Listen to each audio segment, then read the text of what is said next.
Hello guys, welcome to my YouTube channel. मैं मधुर वर्मा। आज हम सेल चैप्टर का पार्ट 4, 3 पार्ट हम पहले कर चुके हैं, तो उसके लिंक मैं डिस्क्रिप्शन में दे दूंगा। आप उसको देखते हुए कंटिन्यूटी में आना, तो आपको ये भी समझ आ जाएगा। देखो, आज हम क्या क्या पढ़ेंगे। सिर्फ 2 ही टॉपिक हमारे को छोटे छोटे कवर करने हैं इसके अंदर, न्यूक्लियस और माइक्रोबॉडीज। बस ये 2 टॉपिक कवर करने हैं, बाकी हम कवर कर चुके हैं अपनी पहली 3 वीडियो के अंदर, तो आप उसे देख सकते हैं। न्यूक्लियस और माइक्रोबॉडीज ये आज हम कवर करेंगे, ठीक है। तो स्टार्ट करते हैं बिना टाइम वेस्ट किए। ये हमारी एनसीईआरटी से ही आपको पढ़ना है। एनसीईआरटी की एक एक लाइन हो गई तो बस आपके बायो में 340, 350, 360 मार्क्स आ गए, ठीक है। Nucleus as a cell organelle was first. सबसे पहले न्यूक्लियस को किसने डिस्क्राइब किया? रॉबर्ट ब्राउन, ठीक है। ये हमारी पहली वीडियो में मैंने आपको बताया था। रॉबर्ट हुक और रॉबर्ट ब्राउन अलग अलग थे। रॉबर्ट हुक ने सबसे पहले सेल बताया था और रॉबर्ट ब्राउन ने nucleus. Later the material of nucleus stained by basic dye and given the name chromatin by Flemming. जो फ्लेमिंग था ना, उसने जो न्यूक्लियस का मटेरियल था, मतलब जो न्यूक्लियस के अंदर था, उसको बेसिक डाई से जो है स्टेन किया और उसका नाम उसने दिया क्रोमेटिन। न्यूक्लियस के अंदर हमारे क्या क्या मिल जाता है? क्रोमेटिन मिलता है। न्यूक्लियस के अंदर क्या क्या मिलता है ये मैं आपको डायग्राम से भी बता दूंगा। क्रोमेटिन मिलता है, ठीक है। The interphase nucleus of the cell when it, हाँ ये मैं आपको बताता हूँ, has highly extended and elaborate nuclear protein fibres called chromatin, nuclear matrix and one or more spherical body called nucleoli.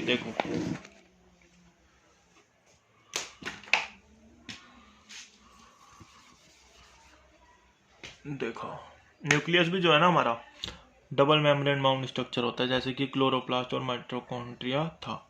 अभी मैं आपको बताऊंगा इसमें कुछ प्रोटीन्स होते हैं जो इसमें होल्स बनाते हैं, मतलब जिससे ये अपना जो ट्रांसपोर्ट है वो कर सके चीज को अंदर बाहर। पर अभी आप देखो इसके अंदर ना, उन्होंने बोला इंटरफेस में। इंटरफेस एक ऐसी फेस होती है दो माइटोटिक फेस के बीच में, दो माइटोटिक फेस के बीच में जो फेस होती है ना, वो इंटरफेस होती है। ऐसी फेस जहां पे सेल डिवाइड नहीं कर रहा होता, जहां पे सेल डिवाइड नहीं कर रहा होता, ठीक है।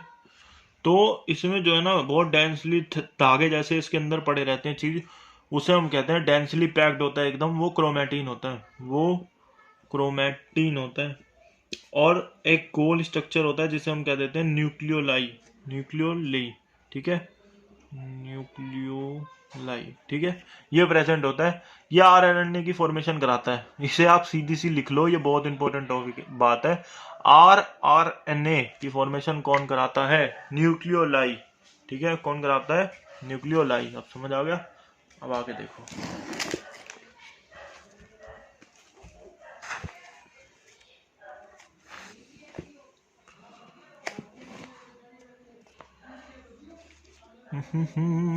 यहां तक हमने पढ़ लिया। Spherical body called nucleoli. Electron microscopy has revealed that the nuclear envelope which consist of 2 parallel membrane, मैंने बता दिया आपको, 2 मेम्ब्रेन बाउंड स्ट्रक्चर होता है ये भी। दोनों मेम्ब्रेन के बीच में जो स्पेस होता है उसे हम कहते हैं पेरीन्यूक्लियर स्पेस।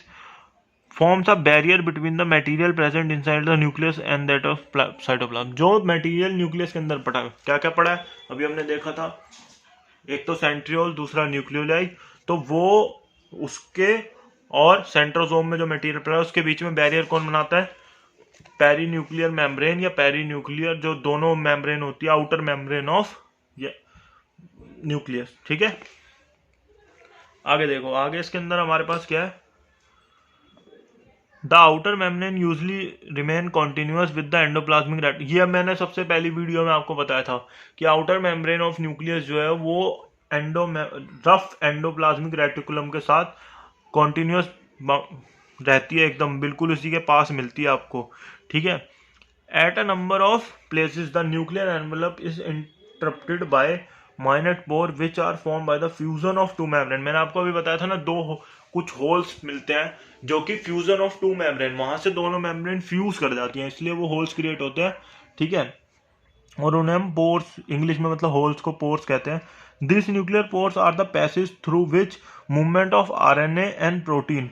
आरएनए जो अंदर बनेगा वो बाहर चाहिए ना हमारे को, तो प्रोसेस में अभी हम देखेंगे जेनेटिक्स जब हम पढ़ेंगे कि आरएनए की क्या फंक्शन होते हैं, पर वो बाहर चाहिए होता है, तो उसकी मूवमेंट, प्रोटीन की मूवमेंट दोनों ही डायरेक्शन में उन पोर्स के मदद से होती है।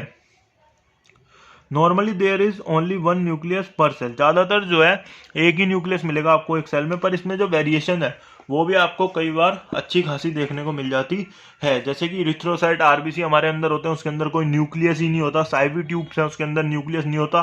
कई सेल्स ऐसे भी होते हैं जिसके अंदर एक से ज़्यादा न्यूक्लियस होते हैं, ठीक है, जिसमें कि कैरियोकाइनेसिस मतलब कि न्यूक्लियस की डिवीजन, कैरियो वर्ड ज़्यादातर न्यूक्लियस के लिए यूज होता है, ज़्यादातर के हमेशा बायोलॉजी में। तो कैरियोकाइनेसिस के बाद जब साइटोकाइनेसिस ना हो तो उसमें एक से ज़्यादा न्यूक्लियस आपको मिल जाते हैं, ठीक है। न्यूक्लियर मैट्रिक्स जो न्यूक्लियस के अंदर का मैट्रिक्स होता है उसे हम न्यूक्लियोप्लाज्म कहते हैं, जिसके अंदर न्यूक्लियोलस, मैंने आपको बता दिया, न्यूक्लियोलस और क्रोमेटिन होता है। Nucleoli are spherical structure which present in nucleoplasm, nucleoli अभी हमने पढ़ लिया, न्यूक्लियोप्लाज्म के अंदर एक स्फेरिकल स्ट्रक्चर होता है। The content of nucleolus is continuous with the rest of nucleoplasm at is non membrane bound with the structure. जो न्यूक्लियोलस होता है ना, न्यूक्लियोलाई या न्यूक्लियोलस जो आरएनए बनाता है वो मेम्ब्रेन बाउंड नहीं होता, उसकी कोई मेम्ब्रेन नहीं होती, इसलिए उसका जो भी उसके अंदर चीज़ है वो बिल्कुल मिली रहती है। जैसे कि अब आप कोई भी चीज़ पानी के अंदर डाल दो जिसकी की कोई मेम्ब्रेन नहीं है तो वो उसके साथ बिल्कुल मिल जाएगी। तो ऐसी न्यूक्लियोप्लाज्म के साथ न्यूक्लियोलस की भी जो भी चीज होती है, जो भी उसके अंदर होता है, कंटेंट होता है, वो सब मिल जाता है, ठीक है। एक्टिव राइबोसोमल आरएनए की फॉर्मेशन कराता है, ठीक है, न्यूक्लियोलस, ये याद रखना है। Large and more number of nucleoli are present in cell actively कह, जो जितनी ज्यादा देखो आरएनए आप आगे पढ़ोगे ना तो आपको जेनेटिक्स में पता चलेगा कि आरएनए की वजह से ही हमारा जो है प्रोटीन बन पाता है। तो कोई भी सेल जब ज्यादा प्रोटीन की सिंथेसिस कर रहा होगा तो भाई उसे ज्यादा आरएनए चाहिए, ज्यादा आरएनए चाहिए तो उसके एक न्यूक्लियस के अंदर ज्यादा न्यूक्लियोलस होने चाहिए जिससे ज्यादा आरएनए बन पाए, सीधी सी बात है, ठीक है। आगे देखो,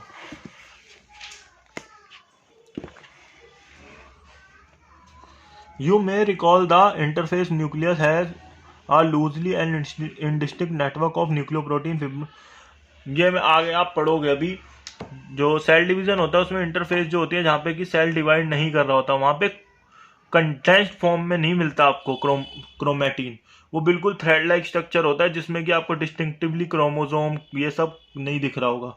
तो क्रोमेटिन मिलता है thread like structure, but during different stage of cell division cell show structure, जब आप आगे आगे पढ़ेंगे ना सेल डिवीजन में तो जो क्रोमेटिन होता है वो डेंस्ड होता जाता है, तो वहां पे हमें क्रोमोसोम दिखता है, ठीक है।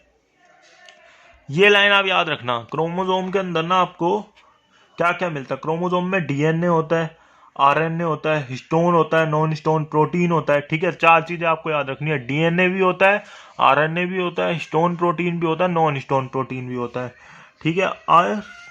सिंगल ह्यूमन सेल है, ये आप आगे पढ़ेंगे, डीएनए की लेंथ लगभग 2.2 मीटर होती है, एक सेल के अंदर हमारे वो मिलता है। 46 क्रोमोसोम होते हैं। यू डीएनए का डिटेल स्ट्रक्चर हम पढ़ेंगे, उसमें हमारे जो सेकंड चैप्टर जेनेटिक्स में हम पढ़ेंगे। Every chromosome, her chromosome visible only in dividing face, ये आप याद रखना, इंटरफेस में ना सिर्फ आपको क्रोमेटिन देखने को मिलता है, थ्रेड लाइक स्ट्रक्चर्स होते हैं बस, क्रोमोसोम आपको नहीं मिलेगा देखने को। क्रोमोसोम मिलता है हमें मेटाफेज, ठीक है, एनाफेज, इनमें हमें क्रोमोसोम मिलता है। मेटाफेज, एनाफेज ये हम आगे पढ़ेंगे, अगर आपको नहीं पता तो आप बिल्कुल टेंशन मत लो, जो सेल डिवीजन वाला चैप्टर होगा उसमें सब कवर होगा। ईच क्रोमोसोम प्राइमरी कंस्ट्रक्शन होती है, काइनेटोकोर्स मेटा, ये मैं आपको बता देता हूँ डायग्राम से, है ना, ये हमारे डायग्राम में बहुत अच्छा जाएगा, डायग्राम से देखते हैं इसे, देखें, ये हो गया जी हमारा क्रोमोसोम, हो गया क्रोमोसोम। तो जहां से ये मिलता है, सबसे पहले यहां से मिला ये, तो इसे हम कहते हैं प्राइमरी कंस्ट्रक्शन, ठीक है, कंस्ट्रक्शन, ठीक है, प्राइमरी कंस्ट्रक्शन होता है। कई बार इस पे एक सैटेलाइट जैसा पार्टिकल भी आपको मिलेगा, सैटेलाइट क्रोमोसोम कहते हैं उसे हम, यहां से दूसरी बार जुड़ गया इसलिए हम इसको यहाँ पे कहते हैं सेकेंडरी कंस्ट्रक्शन। अब आप ये बोलेंगे भैया इसको प्राइमरी क्यों नहीं कह सकते और इसको सेकेंडरी क्यों नहीं कह सकते, क्योंकि भाई ये हर किसी में मिलता है इसलिए ये प्राइमरी, ये हर किसी में नहीं मिलता है इसलिए ये सेकेंडरी, ठीक है, समझ आ गया। अब देखो ये यहाँ से जो जुड़ रहा है ना, ये इस पार्ट को हम कह देंगे प्राइमरी कंस्ट्रक्शन, तो इसका नाम है, ये पार्ट क्या कहलाएगा? सेंट्रोमियर। क्या कहलाएगा? सेंट्रोमियर।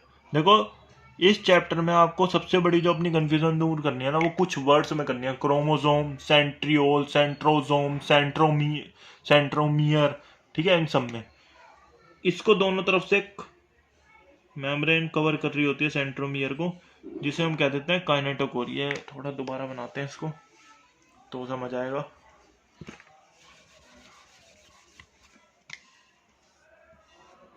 ठीक है, ये सेंट्रोमियर हो गया। यहाँ से दोनों मेम्ब्रेन इसको कवर करती होगी, ये होगी काइनेटोकोर। ठीक है, क्या होगी? काइनेटोकोर्स। ठीक है, ये आप याद रखना, आगे काम आएगी। सेल डिवीजन वाले चैप्टर में देखेंगे इसका काम क्या होता है। ठीक है,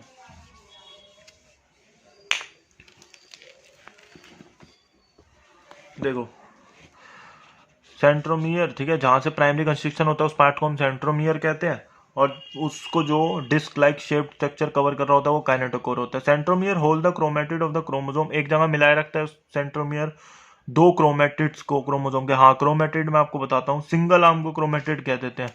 जैसे ये डायग्राम आप देख रहे होंगे क्रोमोसोम का, तो ये अभी हमने जैसे नीचे के दो आर्म बनाए थे, ऊपर के दो आर्म बनाए थे, तो इसके सिंगल आर्म, इसको कह देते हैं क्रोमेटिड। क्रोमेटिड, ठीक है, इसको सिंगल आर्म को क्या कहते हैं? क्रोमेटिड। ठीक है, अब बेस ऑफ सेंट्रोमियर, सेंट्रोमियर की पोजीशन के हिसाब से हम जो है अलग अलग नाम देते हैं क्रोमोसोम को। ठीक है, अगर सेंट्रोमियर बिल्कुल बीच में हुआ, बीच के पास हुआ, तो बीच में हुआ तो मेटासेंट्रिक। ठीक है, दो इक्वल आर्म्स बनाता है भाई, बीच में होगा, बीच में से अगर किसी चीज को काटेंगे दो इक्वल पार्ट में कटेगा। बीच के पास हुआ, सिर्फ स्लाइटली अवे हुआ मिडल से, तो सब मेटासेंट्रिक। और ये मैं आपको समझा देता हूं, उससे डायग्राम मैं बना के दिखाता हूं। ठीक है, ये देखो, अब आप हम मान लेते हैं 4 क्रोमोसोम, ये 1 2 3 4। ठीक है, ओहो ये चारों एक जैसे बन गए। एक सेकंड, एक एक करके समझते हैं। देखो ये हो गया, ये बीच के पास है ना इसका सेंट्रोमियर, तो ये हो गया मेटासेंट्रिक। क्या हो गया? मेटासेंट्रिक। किसी चीज को बीच में से काटेंगे तो वो दो इक्वल पार्ट्स में बनेगी, ना इसमें कोई शॉर्ट आर्म है ना कोई इसमें लॉन्ग आर्म है। ठीक है, अगला हमारा क्या है? सब मेटासेंट्रिक। जैसा कि नाम से ही पता चल रहा है, एक थोड़ा सा लंबा पार्ट होगा और ये सेंटर के बस लगभग पास ही है। जैसे समझ लो अब इसका सेंटर यहाँ आना चाहिए था लगभग, तो ये सेंटर के पास ही है। ये क्या है? सब मेटासेंट्रिक। ठीक है, इसमें हमारी एक थोड़ी सी छोटी आर्म बनती है और एक थोड़ी सी लंबी आर्म बनती है। फिर अगला क्या है? एक्रोसेंट्रिक। क्या है? एक्रोसेंट्रिक, जो कि टर्मिनल के पास हो, जो कि टर्मिनल, जैसे इसका टर्मिनल यहाँ है ना, तो ये टर्मिनल के पास है पर सेंटर से दूर है। अगर ये सेंटर के पास होता तो ये सब मेटासेंट्रिक कैटेगरी में आता, पर ये क्या है? एक्रोसेंट्रिक। क्या है? एक्रोसेंट्रिक। मैं इसमें आपको बता दूं, एक बहुत लंबी आर्म बनेगी और एक बहुत छोटी आर्म बनेगी। लंबी आर्म को हम कह देते हैं क्यू आर्म, ठीक है, और छोटी आर्म को कहते हैं हम पी आर्म। मैं ये आपको इसलिए बता रहा हूँ क्योंकि 2019 में क्वेश्चन आया था। ठीक है, तो ये आप याद रखना, पी और क्यू आर्म किसे कहते हैं। ठीक है, और लास्ट हमारे पास बनता है जो बिल्कुल एज पे होगा, वो होता है टीलोसेंट्रिक। क्या होता है? बिल्कुल लाइन पे, बिल्कुल टर्मिनल पे होगा, वो होता है टीलोसेंट्रिक। टी से टर्मिनल, टी से टीलोसेंट्रिक। ठीक है, बस ये आपको यहाँ पे याद करना है और इसमें ज़्यादा कुछ नहीं है। नेक्स्ट पेज पे हम देखते हैं, sometime a few chromosome have non staining secondary structure at a constant location, this give appearance of a small fragment called satellite. देखो जैसा मैंने आपको डायग्राम में बताया था कि सैटेलाइट क्रोमोसोम भी हम कहते हैं, पर वो जो होते हैं सैटेलाइट क्रोमोसोम वो नॉन स्ट्रेनिंग स्ट्रक्चर होता है। ठीक है, वो स्ट्रेन नहीं हो सकता, उसमें कोई कलर नहीं मिलेगा हमें। Microbodies, many membrane bound minute vesicle called microbodies that occupies various enzymes are present in both plants and animals। देखो ये तो आपको समझ आ गया होगा माइक्रोबॉडीज होते क्या है।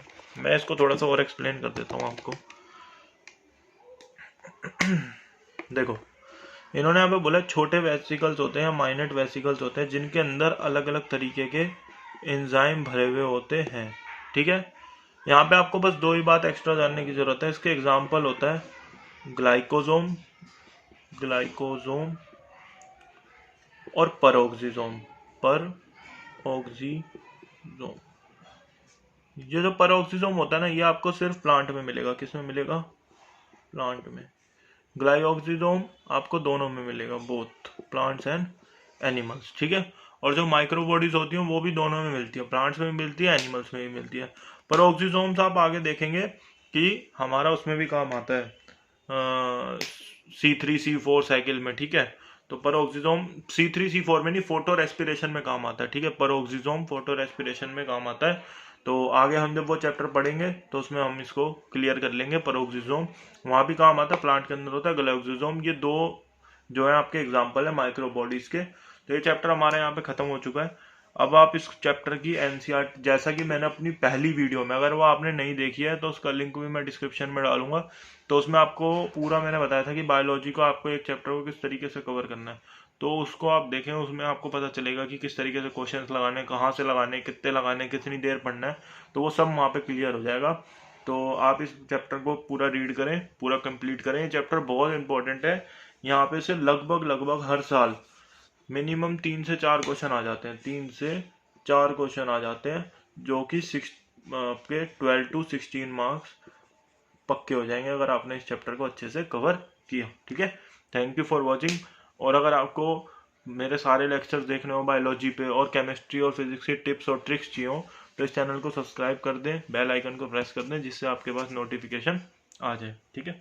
बाय।